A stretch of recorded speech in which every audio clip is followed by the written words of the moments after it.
Shalom Bapak Ibu Saudara. Mari saat ini kita bersaat teduh dan merenungkan betapa baiknya Tuhan dalam setiap kehidupan kami, setiap kehidupan kita. Sebab hanya Tuhan yang terindah dan hanya Tuhan yang termegah, hanya Tuhan yang termulia dan hanya Tuhan yang termanis. Biarlah kasih-Mu Tuhan bersemi di setiap hati kami. Terima kasih Tuhan. Kasih-Mu bersemi di hatiku, sungguh indah dan mulia. Damai-Mu bersemi di hatiku, tenggelamku di hadirat-Mu. Engkau terindah, termegah, termulia, termanis. Oh Yesusku, hadirat-Mu menghanyutkanku, bawaku dekat padamu. Lebih lagi bawa hidup kita. Mari katakan, kasih-Mu bersemi di hatiku, sungguh indah dan mulia. Damai-Mu bersemi di hatiku, tenggelamku di hadirat-Mu. Engkau terindah, termegah, termulia, termanis. Oh Yesusku, hadirat-Mu menghanyutkanku, bawaku dekat. Engkau terindah, termegah, termulia, termanis. Oh Yesusku, hadirat-Mu menghanyutkanku, bawaku dekat. Engkau terindah, termegah, termulia, termanis. Oh Yesusku, hadirat-Mu menghanyutkanku, bawaku dekat padamu.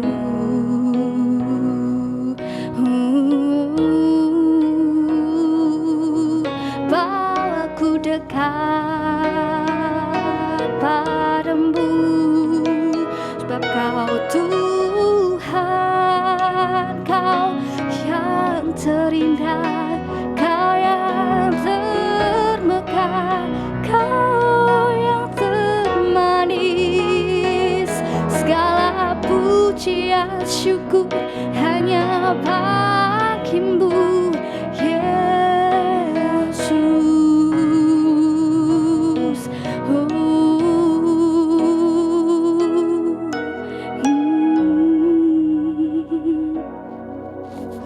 Benar Tuhan, sebab hanya Engkau Tuhan yang terindah, termegah, termulia, termanis. Biarlah kasih-Mu Tuhan bersemi untuk setiap kami Bapa. Terima kasih Tuhan Yesus, terima kasih Tuhan. Dan tiba saatnya Tuhan kami akan mendengarkan sabda kebenaran akan firman-Mu. Kiranya Tuhan yang berkati setiap kami Bapa.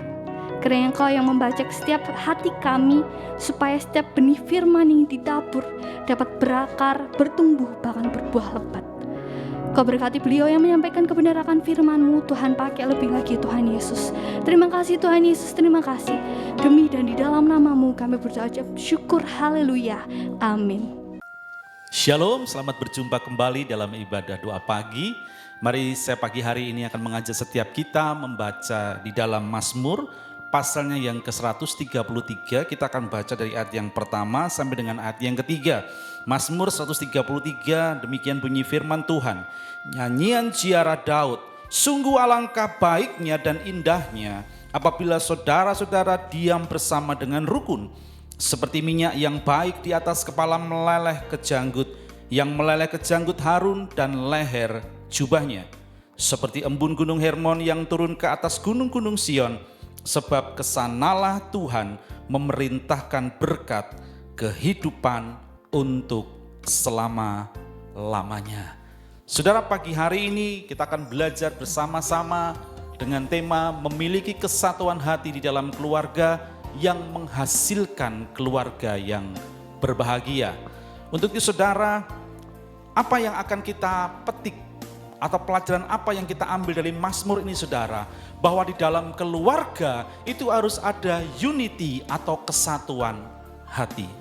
Kenapa unity atau kesatuan hati ini sangat penting di dalam keluarga?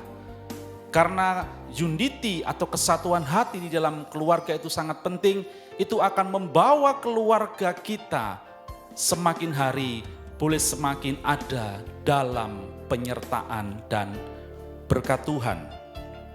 Saudara yang dikasihi Tuhan, ya, firman Tuhan berkata di dalam Matius 18 ayat 19, seperti ini kata firman Tuhan.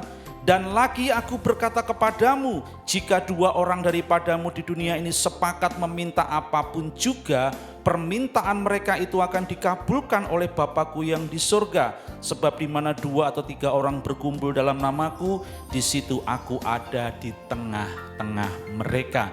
Makanya penting sekali ada unity atau kesatuan hati atau kesepakatan dalam keluarga. Keluarga dari beberapa orang, ya, ada suami, ada istri, ada anak-anak kalau sudah punya anak. Dan setiap anggota keluarga ini saya percaya memiliki karakteristik atau sifat yang berbeda. Dan unity adalah mempersatukan perbedaan yang ada di dalam keluarga. Sehingga benar-benar keluarga itu seperti dalam Mazmur berkata, hiduplah dengan rukun. Saudara dikasih Tuhan, lalu bagaimana caranya agar di dalam keluarga itu ada kesatuan hati? Mari kita buka bersama-sama di Kolose 3 ayat 14. Kolose 3 ayat 14 berkata seperti ini. Dan di atas semuanya itu kenakanlah kasih sebagai pengikat yang mempersatukan dan yang menyempurnakan. Di dalam keluarga, suami, istri, anak-anak harus memiliki kasih yang besar. Kasih itu berbicara bukan menuntut saudara, tapi memberi, saling memberi perhatian, saling memberikan penghargaan, saling mendahulukan satu dengan yang lain. Jadi dari berbagai macam perbedaan itu dipersatukan melalui kasih Kristus. Di Kolose 3, 18-21 berkata seperti ini. Hai istri-istri, tunduklah kepada suamimu sebagaimana seharusnya di dalam Tuhan. Hai suami-suami, kasihilah istrimu dan janganlah berlaku kasar terhadap dia. Suami, mari mengasihi istrimu. Istri, mari tunduk kepada suami. Hai anak-anak, taatilah orang tuamu dalam segala hal, karena itulah yang indah di dalam Tuhan. Anak-anak tunduk dan taat kepada orang tua, karena firman berkata itu sesuatu yang indah di dalam Tuhan. Dan hai bapak-bapak, janganlah sakiti hati anakmu supaya jangan tawar hatinya. Mari bapak-bapak miliki kasih kepada anak-anakmu. Kasih yang seimbang, artinya dalam keluarga ada kasih yang melimpah, tapi juga ada kalau anak itu melakukan sesuatu yang tidak benar, kita harus tegur dia. Itulah kasih, ya. kasih yang melimpah kepada anak-anak. Dan jangan sakiti anak-anakmu dengan kata-katamu. Karena kalau anak-anak sudah memiliki sakit hati kepada orang tuanya, itu akan sangat berdampak kepada kehidupan anak-anak itu sendiri. Ya, saya berdoa biarlah keluarga-keluarga di GKI Pondok Daud ataupun keluarga-keluarga dimanapun berada, biarlah kasih itu mempersatukan suami, istri, dan anak-anak. Lalu berkat apa yang diterima ketika ada kesatuan hati, ada kerukunan, ada kesepakatan di dalam keluarga? Mazmur 133 yang kedua berkata, seperti minyak yang baik di atas kepala meleleh ke janggut, yang meleleh ke janggut Harun dan ke leher jubahnya, seperti embun gunung Hermon yang turun ke atas gunung-gunung Sion, sebab kesanalah Tuhan memerintahkan berkat kehidupan untuk selama-lamanya. Berkat yang pertama adalah adanya urapan Tuhan yang tersedia di dalam keluarga itu. Suami diurapi Tuhan, istri diurapi Tuhan, anak-anak diurapi Tuhan. Sehingga segala sesuatunya melalui pengurapan itu, suami, istri, dan anak-anak akan diberikan kemampuan oleh Tuhan secara luar biasa untuk melakukan apa yang sudah menjadi tanggung jawab daripada suami, istri maupun anak-anak. Jadi berkat pengurapan itu tetap mengalir dalam keluarga. Lalu yang kedua, saudara, bukan hanya pengurapan, tetapi dikatakan Tuhan akan memerintahkan berkat kehidupan untuk selama-lamanya. Wow, luar biasa sekali saudara.